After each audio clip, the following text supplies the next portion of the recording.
Hey guys, Matt, IronTrap Garage, and we are doing our first podcast / video that isn't in our own shop. Hopefully it doesn't suck.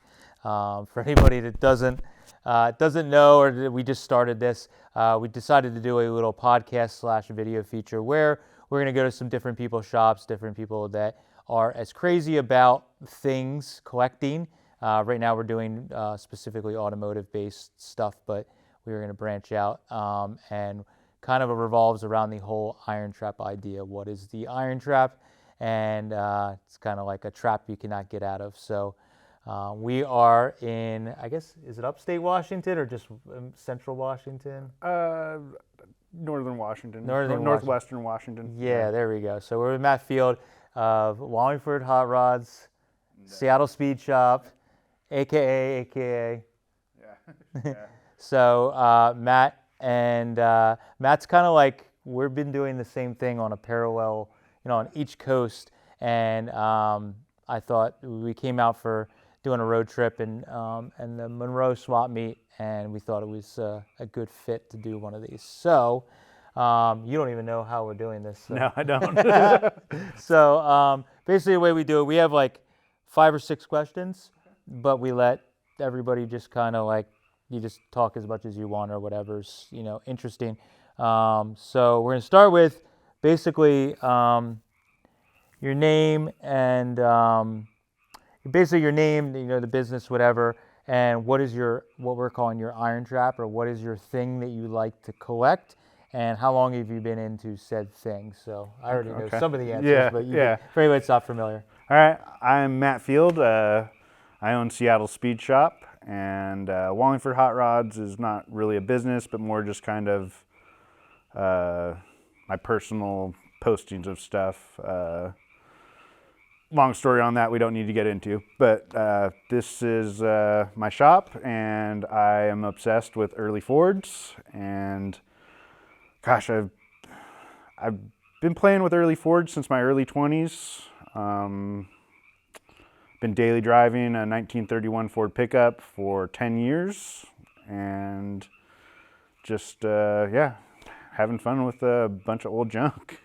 And you kind of, I guess, the early Ford thing has been your focus pretty much the whole time. Did you bounce around some other different? I work on a lot of like muscle car era stuff for people, a lot of like trucks and 4x4s and stuff. Definitely my personal love is the early Ford stuff, and I kind of just, when I was in my 20s, I couldn't afford to build a really cool hot rod unless I was like supporting my habit, and right. I was like, oh, you can go buy parts for cheap and split them up and make money, and then pay for your habit, and it kind of blossomed into this, and this is all just to support my obsession. the addiction, I know. That's what a lot of us say. There seems to be everybody's kind of like that way. It's like we only sell because we have to survive. It's exactly. If I could keep it all, I would. It's just not possible because I'd be very out of room. Oh my God. And you, so you weren't, the Seattle Speed Shop thing was, you used to be more in Seattle proper when you were, first kind of started out with all this. Yeah. No, I grew up in Seattle, born and raised there, and we moved up here 2 years ago out of Seattle. It's actually the first time I moved out of the city limits, like definitely a city boy. I don't know, it got so expensive in Seattle. And I was renting a shop, renting a house, and it, just doing the math, that I could move out here, get twice the space I had, and it cost me half as much money. So it's easier to drive hot rods and old cars and have fun in them. Yeah, definitely. I mean, honestly, it wasn't too bad driving that thing like in the city and stuff, because it's like you never gonna go fast enough to like be an issue. Right. Like really, like just around town and traffic's fine. Only had one person ever hit me. only one time. Yeah. No, I drove that thing all over it's been all over that city. That's crazy. Yeah, I think for us, like when I think of the city, it's not only is the traffic, but on the East Coast, it's all the like because we salt the roads. So like Yeah, if you go into Philly or New York City, it's like there's like potholes that will like eat your vehicle. So like a lot of us stay, you try not to drive your old car in the actual city, but you guys your roads are a little bit better, so yeah, that it's makes not, sense. but Well, the one time I was in New York, like I left the airport and the guy that was driving me, like all of a sudden we're doing like 90, 100 miles an hour. I was just like, oh, okay. Like, yeah, oh yeah. Yeah, the drivers are like insane on the yeah, East Coast and the cities for sure. yeah. Especially New York, it's just craziness. So that's not a surprise.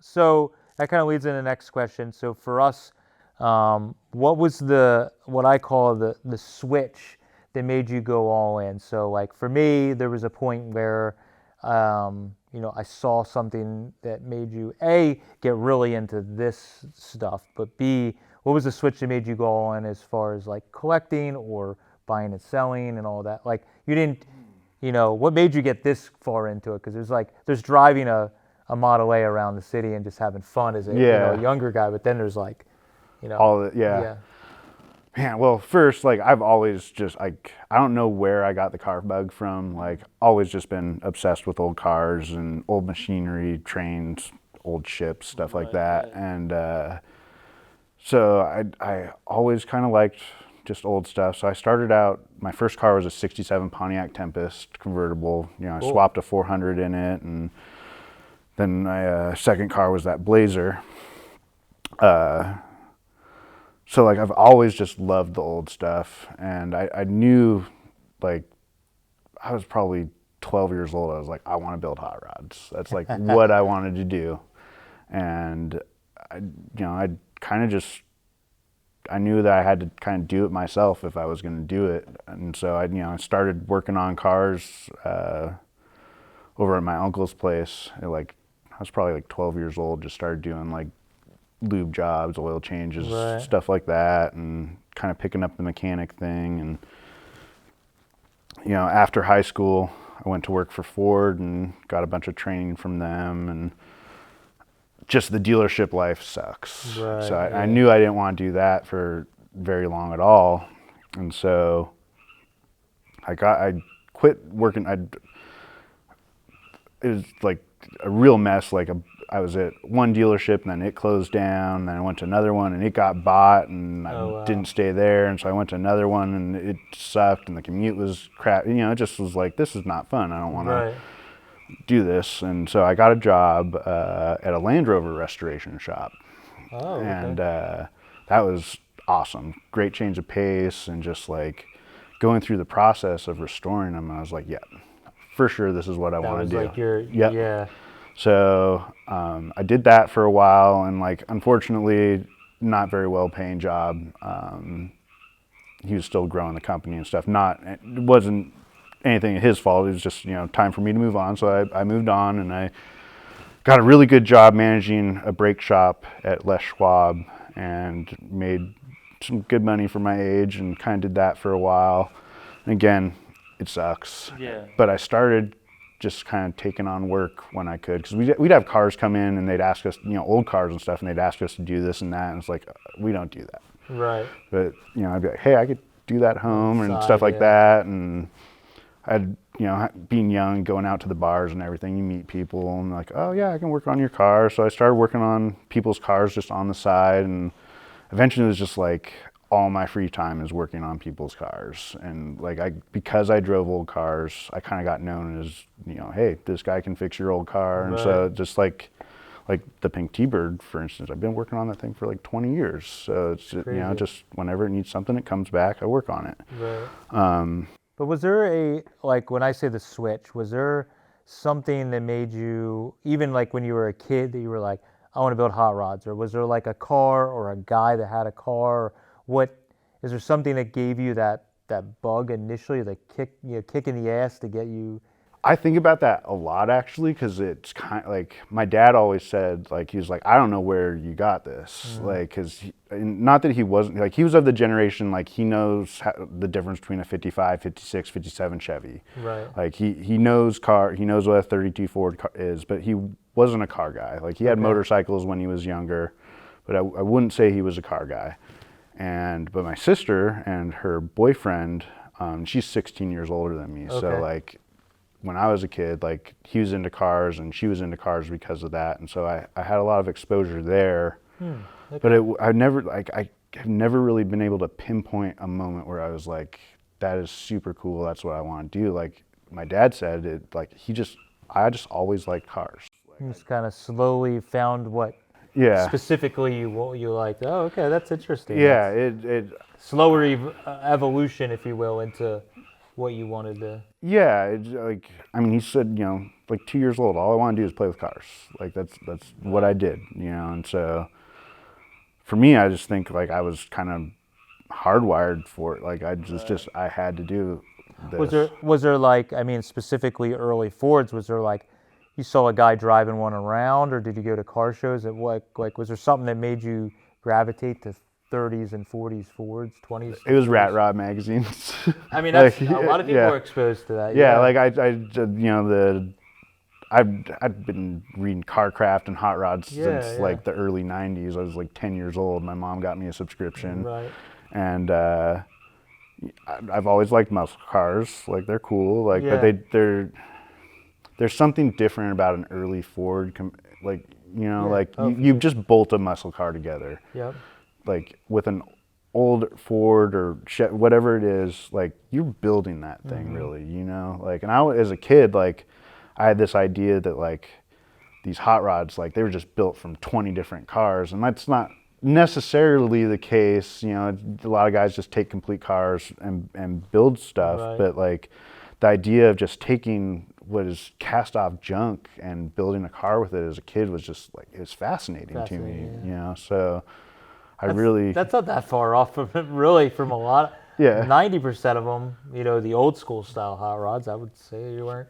As a kid, you were pretty much kind of correct. I mean, maybe it's just more like what I see now as an adult. Like as Jay, we're seeing all the restoration stuff get hot rodded, so it's a little different. But I just there's like that old cartoon with Susie, the little blue coupe. Yeah, I know it well. Yeah, that ruined my life. Basically, that's so funny. Yeah. So that's like a really neat little short that is. I don't know if that's a Willys or if it's a 40 Ford.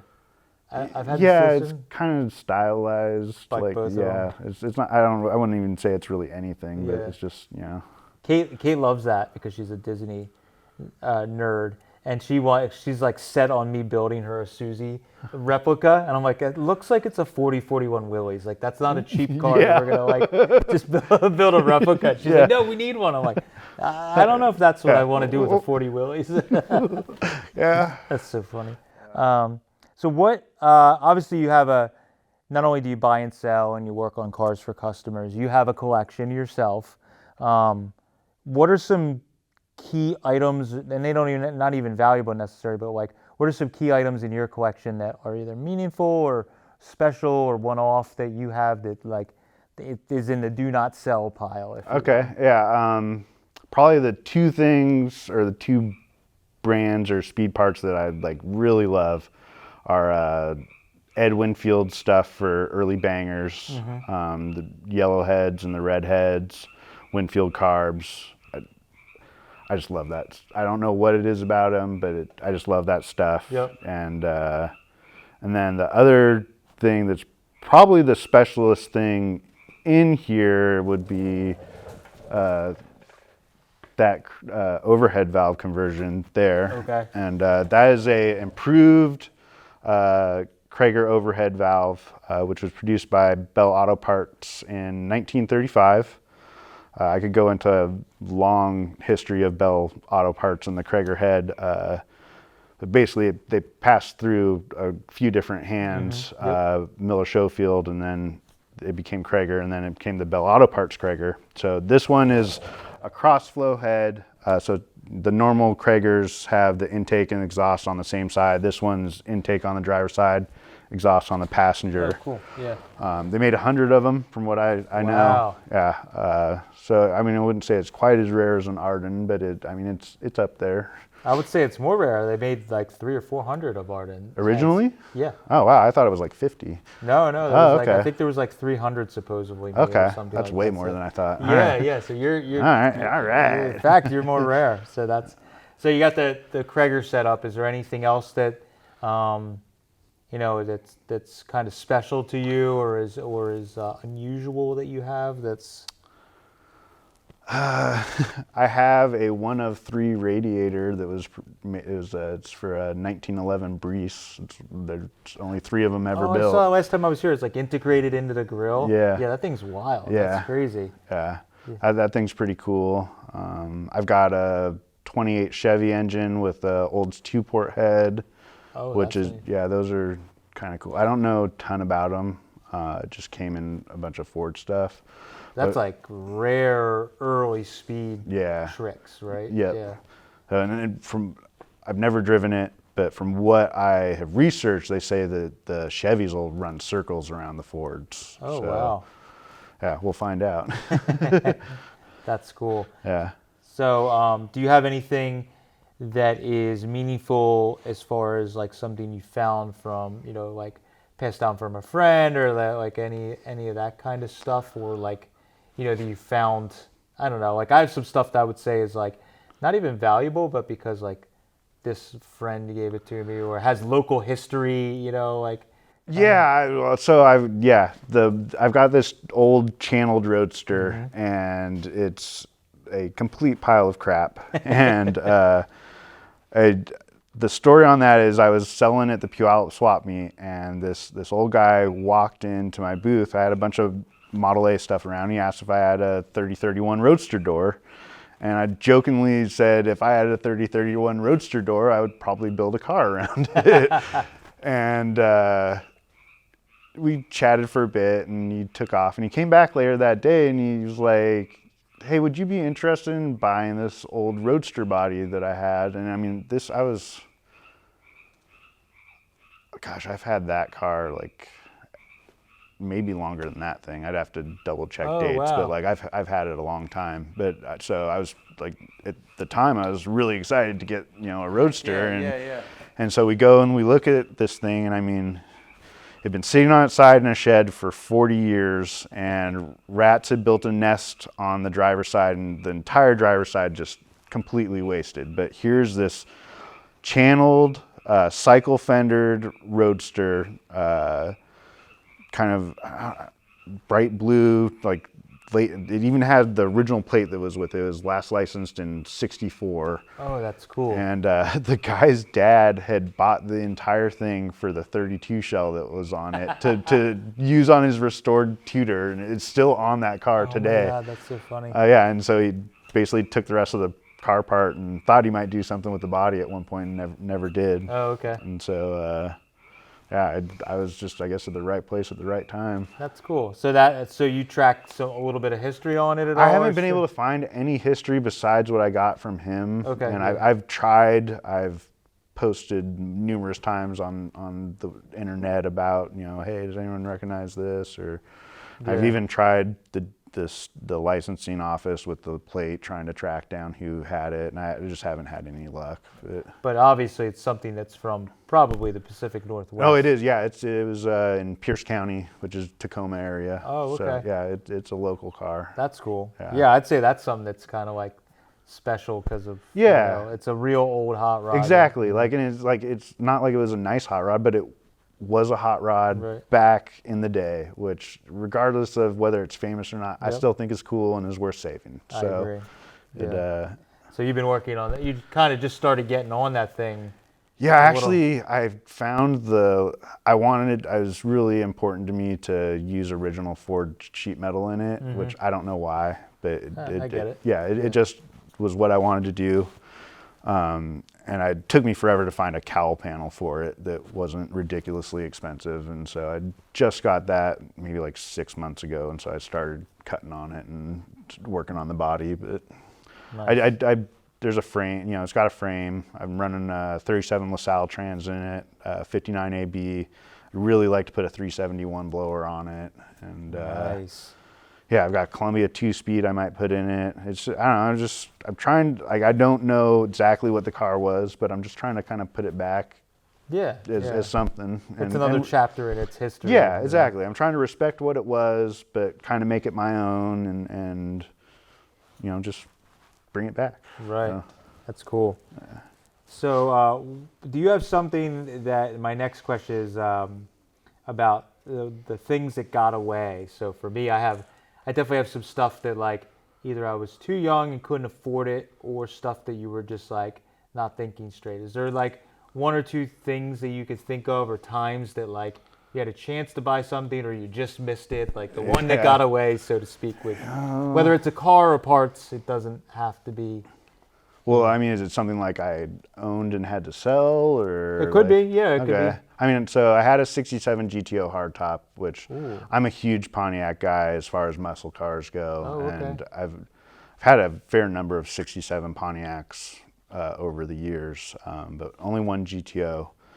And I basically bought that thing as like a bare shell and Oh, wow. completely put it back together. I didn't bring it as far as paint or anything. I sold it almost 10 years ago, a little bit after I got this, because I was just like, I've built like 3 or 4 hot rods and just was letting it sit. Yeah. And so I was kind of like, I need to move this to someone that will do something with it again. And so I let that go, and I wish I hadn't. Like, I definitely, a lot of times, really wish I had that back. But the bright side of that story is I kept track of it over the years, and weirdly enough, I bought it from a friend in high school, and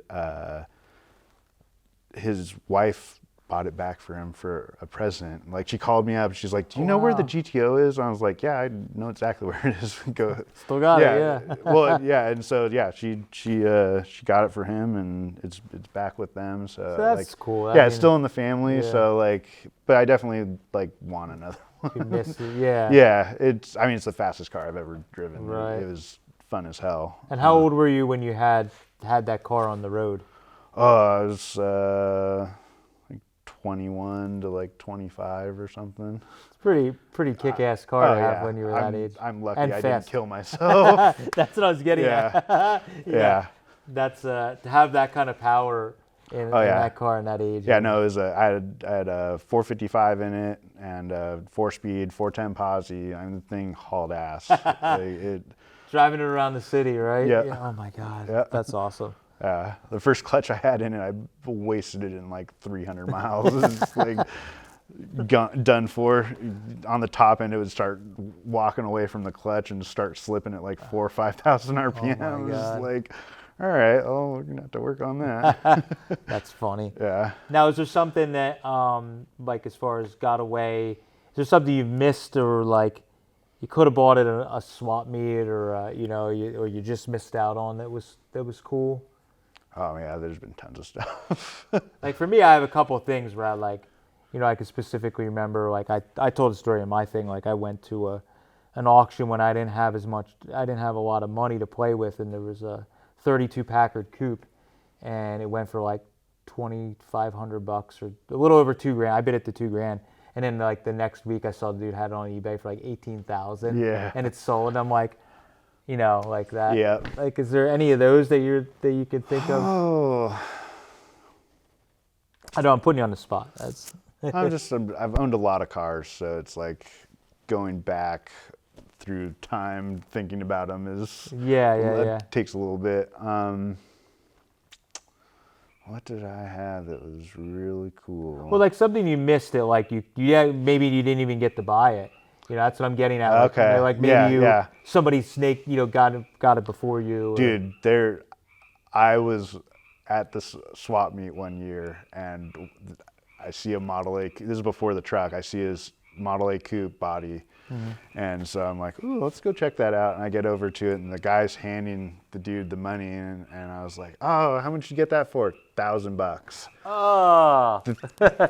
Not a speck of rust on it. Like all the wood had just been replaced. Like it was perfect.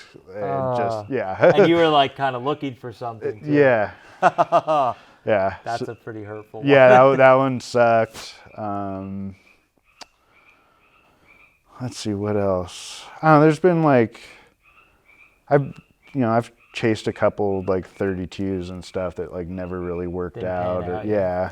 Or like there's always the oh yeah, I got a 32 and it's a Model A or yeah. Yeah. You do all the like jumping through hoops to get to see it, and what I call the courting period with a seller sometimes, where you're just like, Oh yeah, there was one time where it was listed as a Model A Roadster over in Wenatchee, and I hightailed it there the next day. No pictures, and the guy didn't have a way to send any, but it was cheap. Wasn't even a model. oh no. Yeah. So I whatever. I got a good road trip out of it. Yeah. You can't get mad about stuff. You got to chase it if you're gonna find it. Yeah, and I think that's one thing that people don't understand in this business and also this hobby is a lot of the stuff that's good deals or rare stuff. You go on a hunch, like if that hunch could have easily been a 32 Roadster, and we're telling a different story here. So yeah, we try to talk about that a lot. There's like for all the times that we have wins that we show. There's so many times where you spend all these hours on the phone or like you drive somewhere and it's not what it said it was, and those are the ones we don't like to talk about. But I think it's important to show them and even discuss them, because that's for the guys getting into the hobby that get discouraged. Yeah, no, it takes a while to build the connections, and it wasn't really apparent how important that was to me when I was younger, and as now that I'm older, and it's like, oh yeah, you got to get out there and meet these guys and kind of beat the bush, and that's how you find good stuff. And like a lot of times you'll find a guy that just kind of takes you under his wing, and like maybe they don't even have someone for this stuff to go to. They want it to go to someone that will appreciate it, and it's I don't know, I feel like it's really hard for young guys these days that are on the internet looking at this stuff to like really, like, the prices are crazy, and like it's hard to stomach that, and you're looking at it like, like really, let's talk about all the old guys posting about the death of the hobby and stuff, and it's like, yeah, but you're hanging on to 50 cars that haven't seen the light of day since the 70s, and like you won't even pass them on. It's like they don't want to circulate the stuff, but they're also complaining that young guys aren't getting into it. Well, if there was more of it, the prices wouldn't be. So, and like it's not the 50s anymore. You can't just go buy this stuff at a junkyard, and it's a lot harder to build a car cheaply. Oh yeah. So I think that a lot of guys that want this stuff, they're just now getting to a point where they can afford, they got kids, job, like, so I've got a bunch of friends that are a little bit older than me in their, mid 40s, and they're just starting to build their first hot rods and stuff because they finally got some disposable income and can do it. Like I took a different path and spent all my money on just hot rods as young as I could, and it's just, everyone's got priorities. It's not saying any way is better. I'm just saying that like I can understand why guys are just now being able to afford this stuff, and I'm glad to see it. Like I think we're gonna see a lot of cool cars being built soon. I know a lot of guys working on some stuff that have just gotten into the hobby really. Well, I think that's important. That like it was interesting for me because we did the first day of the setup day for the Monroe swap meet, so I've never been to it before. Matt's a local, so it's like the same as if when I go to Hershey, because I know everybody, it's in my backyard. So it's interesting because it's the exact same thing, but we're in his playground. So like we walk up and everybody knows, like a lot of the older guys or a lot of the guys just because you made those relationships. And like, we try and, the same thing you're saying, I want to echo that. Like, we try and tell the younger guys, or guys just getting into it, it's like, you need to go out to events and just make friends and talk to people, and just the normal social skills of, like, I did it today. It was like tons of guys that they didn't know who I was. I know who they were. Strike up a conversation. You have like a great conversation for like an hour. Yeah. And now you know all these guys, and it's like, you know, it's funny when we were like looking at guys' stuff. Matt's like, oh, that's so and so, and oh, he bought a bunch of stuff from this place over there. So it's like, you know, he already knew all that stuff because he's in the mix of it. He knows these guys. So like, you know, if there was anything he really needed, he would have already got it or knew about it or whatever. So I think that's back to the, like, guys who get discouraged because, like, you know, you get a lot of leads, I get a lot of leads. Yeah. It's a lot of it's really just the relationships and networking. Well, there's a ton of stuff that doesn't even hit the internet. Yep. Like, you have to be clued in with these guys, and you find out about it first. You know, keep talking to them, and you know, just check up with them, and old school respect. You know, you're like, you earn a guy. I like that about this hobby, that it's so old school still, that you have to make connections, meet a person. I mean, even you and I, like, we talked on the internet, but until I came here and shook your hand and met you, then it was like, okay, this dude's like, we're the same type of person. And like, a lot of people on the internet, you know, you're the same way. It's like, you talk to a lot of people on the internet across the country, like, until you really meet them, you don't know what the guy's like. And there's some guys that you meet that are kind of, it's a facade. They're not, you know, whatever. So I think that hobby, I love that like the old guys, we're still kind of the same way, where you're like, once you meet a guy and you kind of get the respect or gal, you know, you're like, okay, well, now, they're cool. They're building stuff. They're really into it. You know, that's probably one of my favorite parts of the hobby, is just talking to the old guys and hearing their stories. Like, I could listen to that stuff all day. You know, like, just today we were like talking to a guy that you knew for years, and he's telling me the stories that you probably heard, and we're like sitting on the edge of our seat, like, that's so cool, man. Like, that's awesome. And it's like, I love. Yes, it's same. So I think that's really cool.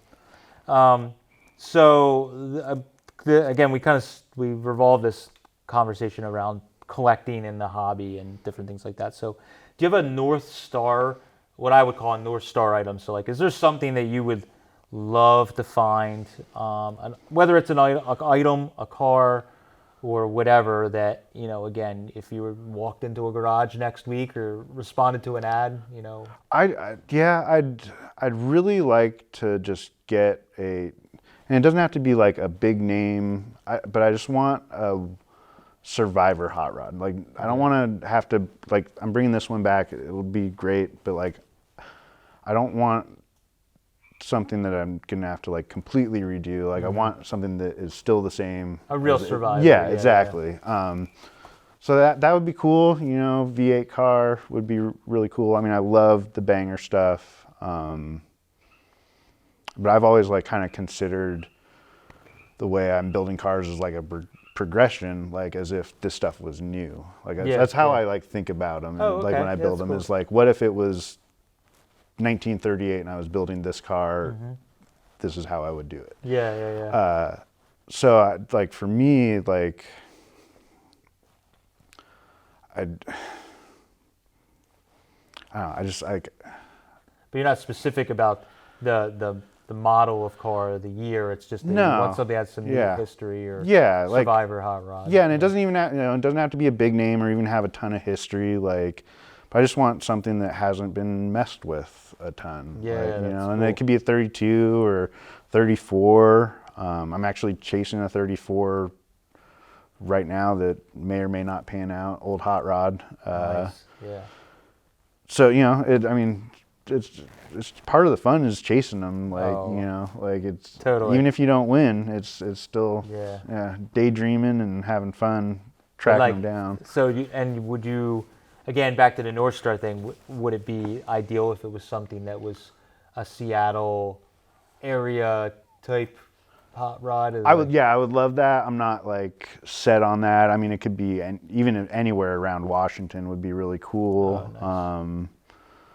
The one I'm talking about is an old Vancouver car from up in BC. I've actually got tons of photos of it, and man, should add. Yeah, that's a topic for later. So yeah, I just want to. something cool. That's cool because that's Yeah. not like sometimes people's answers are something they just go right for the super rare part that is an Arden head or Yeah. an XYZ, and it's like that's kind of neat because that's. I mean, I'd it's- love to you- have an Arden, but I'm not. It's not keeping me up at night. But if I was in your shoes at that auction and saw them, I would buy them in a heartbeat. Right, but you'd rather what's more meaningful to you or would be more exciting in the long run is having a car that. Well, you'll know it when you see it, but exactly, yeah, like a car with history or yeah, a real deal old hot rod. So that's kind of neat because you'll know it when you see it. It's kind of open ended. Yeah, so that's super cool. Sweet. Well, that was our kind of quick questions about collecting. So can you so just to wrap it up, give everybody obviously you have a YouTube channel going and some of your social media stuff where people can find you and follow you and all that kind of stuff. So. Yeah, our YouTube channel is at Seattle Speed Shop, so it's Seattle_speed_shop. And then our Instagram, where we sell parts, is Seattle_speed shop, one word. And then my personal Instagram is Wallingford_hot_rods. And that's where you'll see all the pictures of cool stuff. Yeah, if you want to buy some parts, Seattle Speed Shop's the way to go. Yeah, and like besides these guys, obviously. Well, but that's like part of the fun of this too. Is like we're not competitive at all. Like no. we're totally. If it was the real business world, like we would be competitive, but we're not. And that's what I like about this hobby is like, if I didn't have something, I would, or even if it was like something big and heavy, and they were local to you, I'd be like, just go to Matt. Like you can go drive and pick it up. So I think that's super cool, and I like that from afar, watching the parallels of like we're doing a lot of the same stuff, and like even when I was starting to get serious with our business, I was like hitting you up about like hiring it because you had someone already kind of working for you, and it was like Mike and I hadn't started doing the full-time thing, so I'm like, hey, like how's that working out? Or I'm overwhelmed. I don't know if you remember that conversation. Yeah, no, I do, yeah. So like that kind of was neat for me because we're like kind of doing the same thing. Definitely. Well, and I mean, you kind of were the one that sparked me doing a YouTube channel. Cool. Yeah. As when you were out here last summer, and so I guess here we are. Yeah. Well, I think it's a good thing, and you're doing the same. It's the same kind of idea, but your twist on what you like to do and the things you're showing, which is different than what we do. So I think it's super cool. So make sure you guys are following Matt, and definitely on YouTube and everywhere else. And if you guys have something that you'd like somebody or someone or a place or whatever you'd like us to come check out and do one of these, we'd love to do it. You can send us an email at irontrapgarage@gmail.com. But thank you, Matt, for all the hospitality. Yeah. It's been awesome. And thanks, guys. And if you're listening to this, you can watch the video, and we're going to have some great visuals of some of Matt's stuff that you can check out yourself. So thank you, guys. Appreciate it. See you later.